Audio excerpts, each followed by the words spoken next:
Bonjour mes frères et sœurs, et nous allons terminer notre semaine en étudiant le chapitre 9, de verset 1 jusqu'à 8. Notre bon Père du ciel,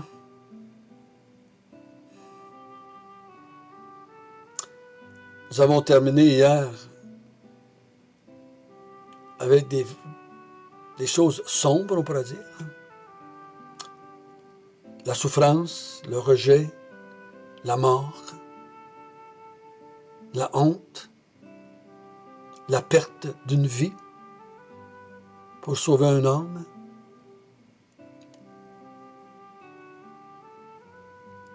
Mais Jésus va nous montrer ce matin qu'il y a de la lumière au bout du tunnel.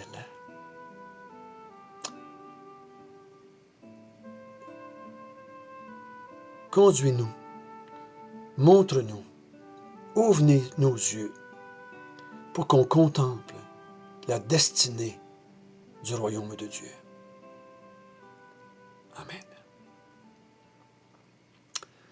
Depuis quelques jours, on a parlé du Christ. On a vu premièrement le Christ identifié par Pierre et les disciples. Tu es le Christ. Mais ça n'a pas été long. Ce fut un Christ rejeté. Rejeté premièrement par les disciples. Rejeté par Pierre qui le reprend. Qui réprimande Jésus. Croyant que Jésus ne comprend pas, ne voit pas bien. Tu ne peux pas penser comme ça, Jésus. Tu ne peux pas partir et mourir. Ensuite, on a vu un Christ embrassé ou accepté. Renonce à toi-même. Charge-toi de ta croix et suis-moi. C'est le mot « suis-moi ».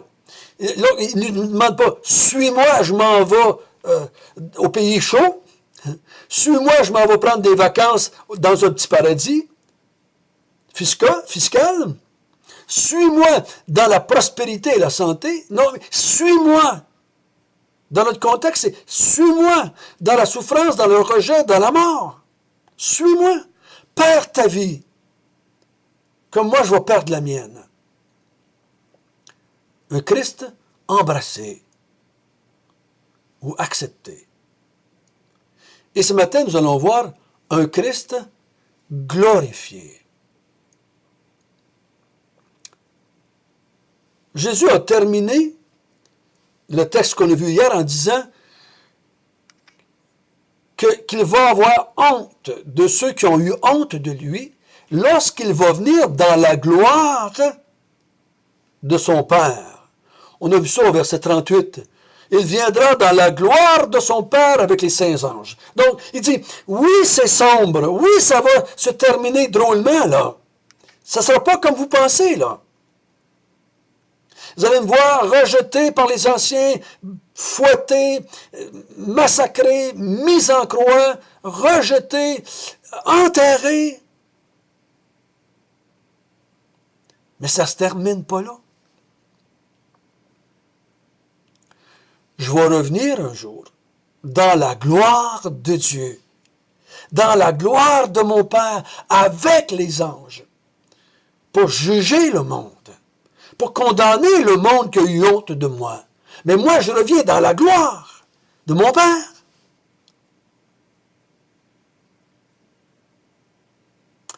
Et là, je crois qu'il va donner un aperçu de cela. Je suis conscient là, qu'il y a des enseignants qui voient la transfiguration de d'autres façons. C'est correct. Il y a différentes façons peut-être de le voir ici. Vu que c'est moi qui enseigne aujourd'hui, je vais vous donner ma façon de voir à moi. Donc il dit, je vais revenir dans la gloire de mon Père un jour, avec les saints anges. Verset 1, tout de suite, il va continuer là. Il va continuer. Il leur dit encore. Donc il continue sa conversation. Nous allons lire ça ensemble, si vous voulez bien, à partir du verset 1 jusqu'au verset 8. Il leur dit encore, je vous le dis en vérité, quelques-uns de ceux qui sont ici ne mourront point qu'ils aient vu le royaume de Dieu venir avec puissance. 6 jours après, Jésus prit avec lui Pierre, Jean et Jacques et les conduisit seuls à l'écart sur une haute montagne. Il fut transfiguré devant eux. Ses vêtements devinrent resplendissants et d'une telle blancheur qu'il n'est pas de foulon sur la terre qui puisse blanchir ainsi. Élie et Moïse leur apparurent, s'entretenant avec Jésus. Pierre, prenant la parole, dit à Jésus, « Rabbi, il est bon que nous soyons ici. Dressons 3 tentes, une pour toi, une pour Moïse et une pour Élie. » Car ils ne savaient que dire, l'effroi les ayant saisis. Une nuée vint les couvrir, et de la nuée sortit une voix. « Celui-ci est mon fils bien-aimé, écoutez-le. » Aussitôt, les disciples regardèrent tout autour, et ils ne virent que Jésus seul avec eux. Il leur dit encore au verset 1, « Je vous le dis en vérité, il y en a quelques-uns qui sont ici. Ils ne mourront point qu'ils n'aient vu le royaume de Dieu venir avec puissance. » De quoi parle-t-il ici? C'est là que les auteurs, pas les auteurs, mais les interprètes, les théologiens différencient. De quel moment? De quoi parle-t-il? Il y en a qui vont, qui parlent de la venue du Saint-Esprit, de l'établissement du royaume à la Pentecôte?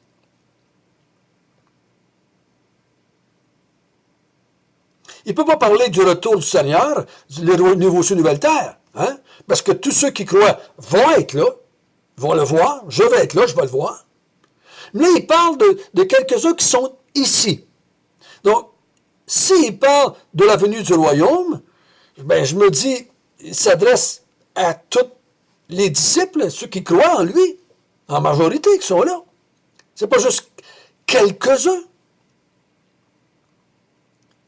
Il me semble que c'est trop restrictif, le quelques-uns, devant la foule qui est là avec les disciples, pour penser qu'il parle seulement que des premiers chrétiens. Il y en a beaucoup qui vont voir l'établissement du royaume dans le sens de la mise en place de l'Église. Dans la génération qui va suivre, dans les 10-15 ans qui vont suivre, c'est par centaines de milliers qui vont se convertir et voir le royaume de Dieu si on parle de cela. Bon. Moi, je crois plutôt qu'il parle de ce qui suit, de la transfiguration. Les quelques-uns, là, c'est vraiment restrictif. À Pierre, Jean et Jacques. Je pense. C'est pour ça que c'est mis ensemble ici, je crois. 6 jours après avoir dit cela. C'est pour ça que je pense que... Pourquoi mentionner 6 jours après si ça n'a pas un lien avec ce qui a été dit, ce qui a été vécu les quelques jours avant? Ça n'a pas de sens parce qu'il aurait pu dire... Un jour, Jésus a dit aussi, il a pris Pierre, mais il me semble qu'il y a un lien dans ma tête. Donc, 6 jours après avoir dit le verset 38 et 1, si je peux dire ainsi, le verset 1, il prend Pierre, Jacques et Jean, les 3 plus près de Jésus, le cercle très privé. C'est avec eux autres qu'il dit des choses qu'il n'a pas dit à personne d'autre. Parce qu'ils vont devenir des leaders dans l'Église. Pierre va devenir un leader dans l'Église. Jacques va devenir un leader. Jean va devenir un leader dans l'Église. Des colonnes de la vérité. Il les prend à part et il les amène sur une haute montagne. Tout le monde s'ostine sur la haute montagne. Quand j'étais allé en Israël, on m'a pointé le doigt et on m'a dit, c'est là la montagne de la transfiguration. Peut-être. Peut-être. Ça n'a pas vraiment d'importance. Quelle montagne, n'est-ce pas? Il y en a qui pensent que c'est important parce qu'ils ont été bâtir une église dessus, puis là, ils chargent l'argent pour la visiter. Mais ce n'est pas important pour nous, n'est-ce pas? C'est ce qui s'est passé là qui est important.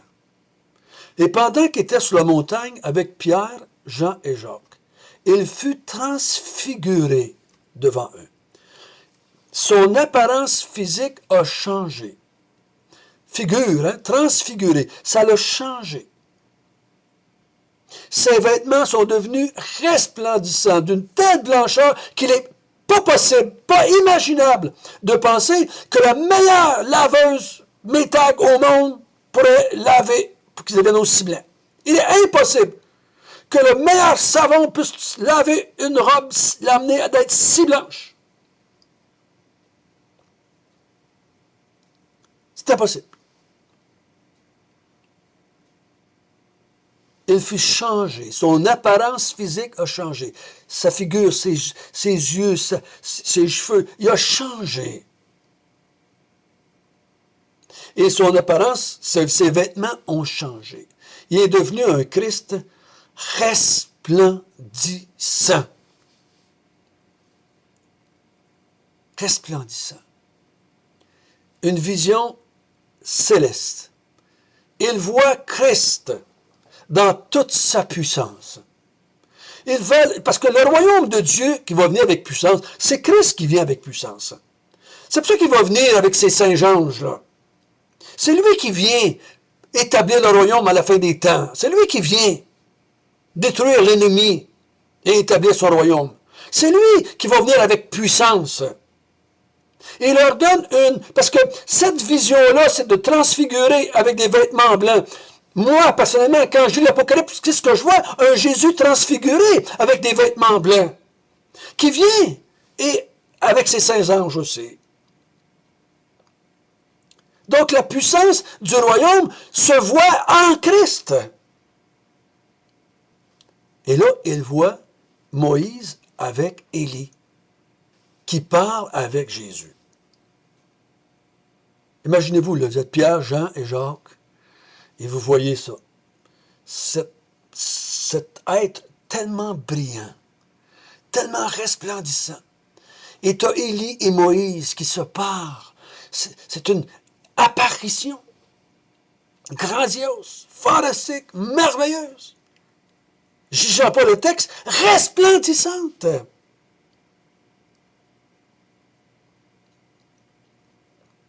Ça jette de la lumière. Pierre est tellement énervé, tellement content, tellement heureux de voir ça, tellement enthousiasmé par la vision. Oh, il dit qu'il est bon, et qu'il est bon que nous soyons ici. C'est merveilleux. On reste-tu ici, Seigneur? On reste-tu ici sur la montagne? Je vais faire des tentes. Je vais dresser 3 tentes. Une pour toi, une pour Moïse, une pour Élie. Nous autres, on va s'en monter une là, pour nous autres. Là, mais si on n'a plus de tentes, on va se mettre à côté. Il est tellement rempli d'admiration devant ce qu'il voit qu'il veut rester là. Il veut que ça ne l'arrête pas. Car il était rempli d'effroi, il était un peu énervé devant tout ce qui se passait, il était comme dans un... Il ne pouvait pas expliquer, il était décontenancé devant tout cela.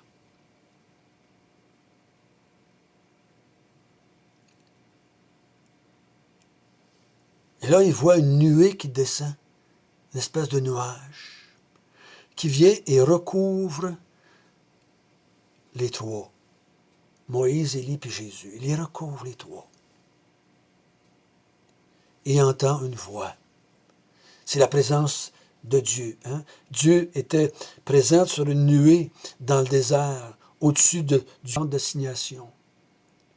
Et je crois que c'est un peu cette image-là. Dieu vient et descend et recouvre les 3. Il est d'accord avec les 3. Il approuve les 3. Puis il dit, « Celui-ci est mon fils bien-aimé. Écoutez-le. » Suivez-le.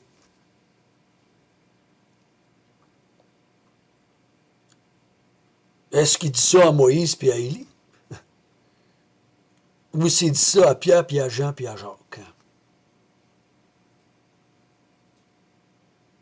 Moi, je crois qu'il dit à tout le monde, et même jusqu'à nous aujourd'hui, écoutez-le, c'est mon Fils bien-aimé.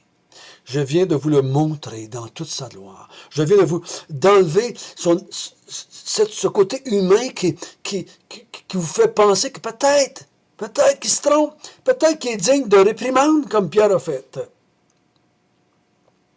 Mais là, je viens de vous le montrer dans toute sa puissance. Écoutez-le, suivez-le, servez-le, adorez-le, louez-le. C'est mon Fils bien-aimé.